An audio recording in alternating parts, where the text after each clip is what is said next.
Bom, bom, bom, bom. Evening, everyone. It is Monday, 19th of September, and I'm pretty confident that we're on number 241, which is this, a half miniature of Whyte Mackay special. Half because the donator, Andrew A.P. Butler, has had the other half of it. So I'm not going to deny him that, and he's wrapped it pretty well in cling film across the top as well. So Whyte Mackay. Now we've done Bells and we've done Grouse and we've done Teachers, which are the top 3 selling whiskey brands in the UK. And Whyte Mackay possibly 4th. I wouldn't like to say for certain, but it's definitely up there in the UK. In terms of around the world, maybe less so. But certainly in terms of, if you considered it like premium blended whiskey brands, rather than kind of like things you'd find in pubs or the cheaper end like Scotch Leader and things like that. So I'm going to put Whyte Mackay 4th, certainly in terms of sort of public recognition anyway.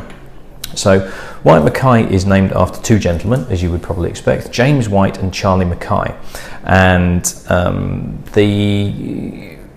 now there's a bit of a kind of not miscommunication, there's a bit of a confusion in terms of the exact dates, because in some places you read that Whyte Mackay was founded in 1882, and in other places they'll say 1844. Now 1844 was a bonded warehouse company called Allen and Pointer that was created in that year, and James Whyte and Charlie Mackay, I suppose you could call him, were warehousemen that actually worked there, and they ended up getting kind of quite high up within the business. And when the owners when Allen and Pointer passed on, they were bequeathed the company on the grounds that they didn't continue to call it Allen and Pointer, so it then became Whyte Mackay.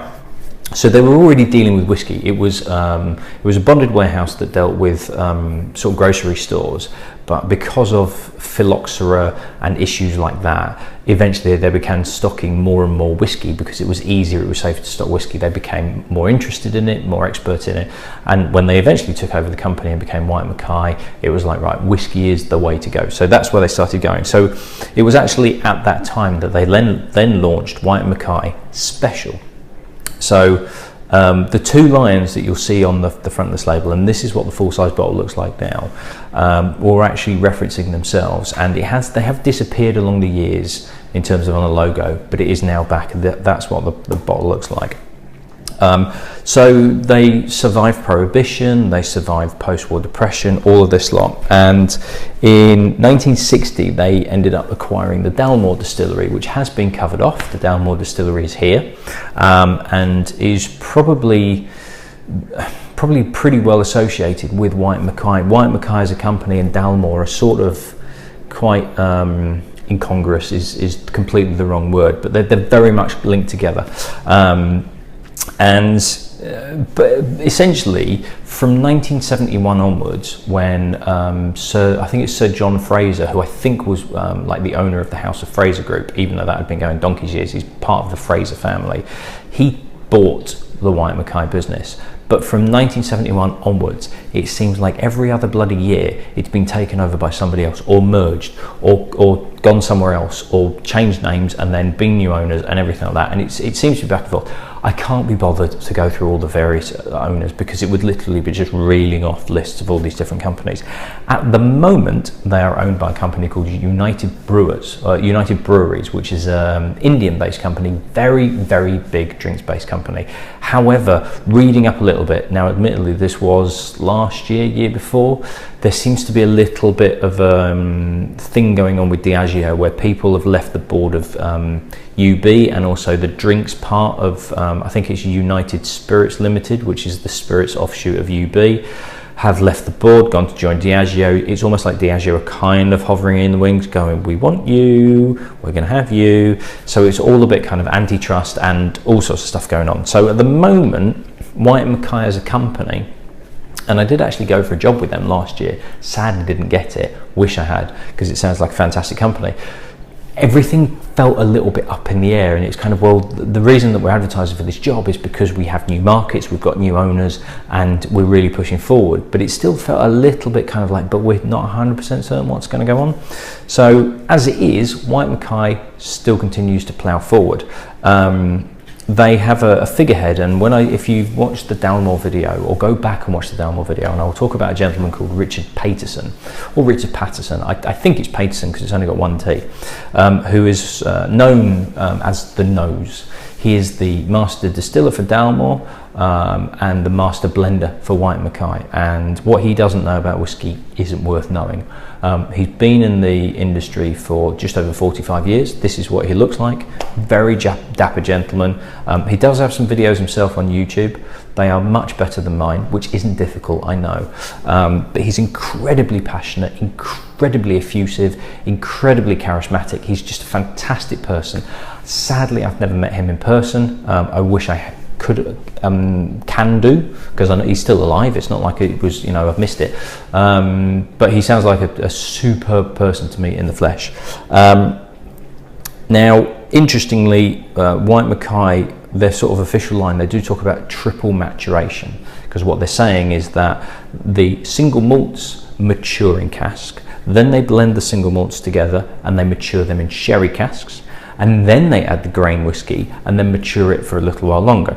So it's interesting that the first stage of maturation, yes, because you then take the finished matured single malts and then you blend them together. But what you tend to then find with most blended whiskies is that they'll blend it with the grain at that point, maybe finish it off in some casks to round everything off and then release it. Whereas they're doing this intermediate stage where they're taking their single malts, maturing them in sherry casks to give it a bit more sweetness and richness, and then adding the grain whiskey and then maturing it for a little bit longer.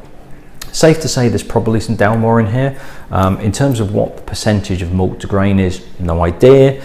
In terms of what other malt whiskies are in here, couldn't really find out.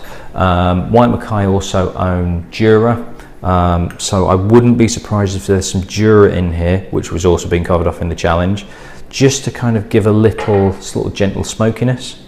It wouldn't surprise me if there's some in that. So 40%. Yes, and we are looking at, well, Whiskey Exchange is selling it for 18 quid, but you can find this in Tesco's for 14, 15 quid, and it's in there too for 20 quid. So you can probably find this on deal, particularly at Christmas time, for about 10, 11 quid for a 70cl bottle. Now, I have had this before, but it's been a while back, and I remember it was pretty damn good, but that's a distant memory, and I could be wrong. Now, it's a nice, healthy, kind of like a golden syrup colour. Very much reminds me of Lyle's golden syrup. Possibly colouring added to it. Wouldn't surprise me if it's not, to be perfectly honest.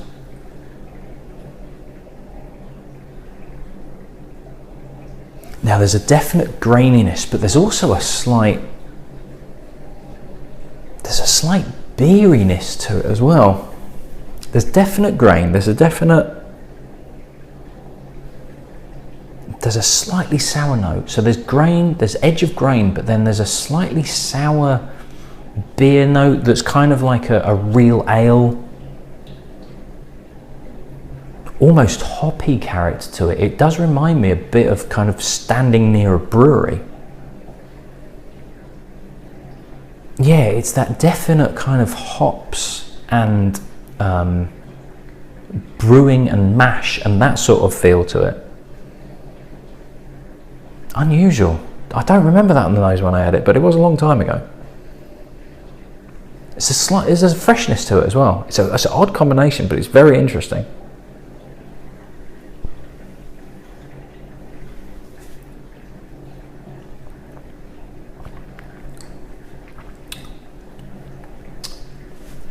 Oh, there's a lovely rich mouthfeel to it. Interestingly, that beer element comes through, but it's a really nice, smooth, hand-pulled, really good beer. It's a lovely, rich, thick mouthfeel to it. There's a really nice malty character. There's a nice fudginess to it as well, like milk chocolate covered fudge. The freshness isn't so much there, but it's got a light touch to it. but there's a really, really well-rounded, rich, chewy mouthfeel to it. It feels very thick in the mouth.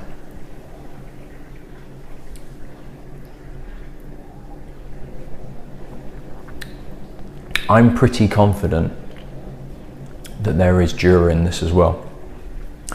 There's a really good, right in the background, in kind of like, not coming up front to say hello, just kind of hovering in the background, just kind of like, you know, it's there, but it doesn't really want to say anything.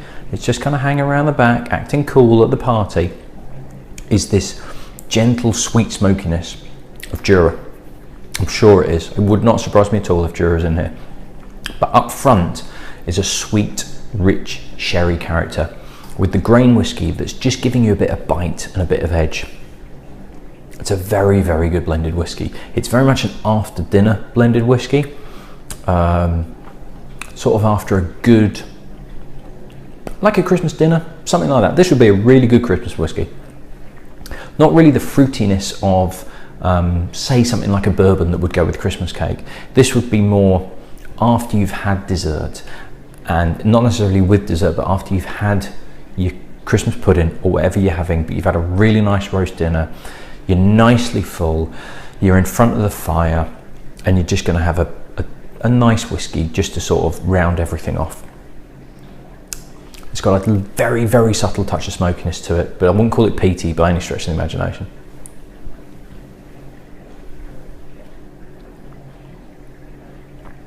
It's a really solid, well-made blended whiskey. Ooh, even more of a sweetness kick through then. But yeah, there's a really, really subtle, but real ale element to it as well. And it's unusual, but it works. It doesn't jar with the rest of the whiskey. It actually works really well. That is a definite after dinner whiskey. But that mouthfeel so thick. It's really kind of like lip smacking and chewy, and it's got texture to it, and not many blended whiskies do, particularly not the ones that I've had through this challenge. Okay, there were only like 20 odd of them, but this definitely is the thickest and richest of the blended scotches that I've had. So far, I've got one left, which is coming up next. It's a good whiskey, that, it really is. And you know, 2 for 20 quid, a bottle of that for a tenner, bit of a bargain, to be perfectly honest. Right, quick rinse out, I'll do another one, I'll see you at the next one. Cheers.